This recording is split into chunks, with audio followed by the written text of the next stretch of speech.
Welcome everyone, this is Ricardo, and I want to speak on humbleness and humility. And a lot of people take humbleness and humility out of context. A lot of people think of humbleness and humility as somebody being weak. No, that's not the case. Somebody can be humble, yet strong. Somebody can have humility, knowing that God is the one to be exalted. And yet, through God, they will have strength, they will have endurance, and they will show that mighty, courageous person they are. You can be confident and still be humble without being arrogant. You can have this humble spirit, knowing, being sober, and saying that this is what I can do, but I'm going to allow God to exalt me at His time. And I'm not going to be looking just for the exaltation. I'm going to be looking to exalt God. For when I exalt Him, it betters me. Humbleness is taking yourself out of the equation. Because a lot of times we're in this narcissistic society. We're in a society where there's selfies. And I'm not down on people who take selfies. This is just getting into the modern day what's going on in society. You have people who are self-absorbed, people who are about themselves. And like I said, I'm not downing people, I'm not going against people, but I'm just speaking the truth, and I'm not going to sugarcoat. When it comes to being humble, it's not all about you. But when you do speak on what God is doing through you, you can have a confidence with that without being arrogant. Sometimes it could be seen looking a little arrogant, but when you brag about God, just like Paul would say, although I may boast, it's not that he's boasting about himself. He boasts about his Father in heaven, which is our Father. When you boast, you're not boasting to boast about yourself, but that you're giving all credit and all honor to God.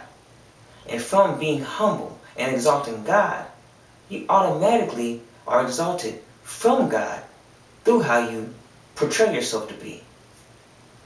Because it is said also, this little saying, rise comes before the fall, right?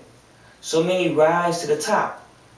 But if you can't go any further than the top, your only destination after that, if you can't stay in the top, is to go downward. But when you exalt God and you stay humble, God has unlimited exaltation. There is no top to God, because God is unlimited.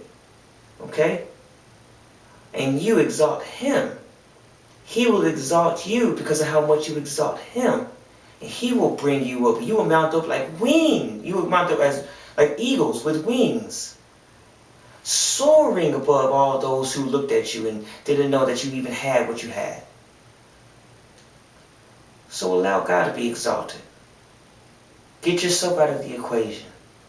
Humbleness and humility. Basically, you're letting people know it is God that has done this, not me. Humility, not like somebody who blames you, not like somebody to look down at you, not like somebody to look at you as less than, but that you know that you're not the one that did this, but it's God who did this through you. That is the humbleness and humility. So definitely take time out and meditate and look into your life and say, am I really exalting God, or am I putting myself out there to be the one that's done all of this? I wasn't the one that woke myself up in the morning. It was God through me. I wasn't the one that did this or did that. I'm just a manager of these things that God has given me. But He's the main owner of the whole thing. So I go to Him and I look to Him because He's the main owner, and I give Him thanks for His ownership in my life, taking care of me. So take that time out, thanking God and exalting Him, and watch Him exalt you in due season. I want to end with that. Let everybody know my name is Ricardo, and that God loves you, I love you. You take care, and God bless.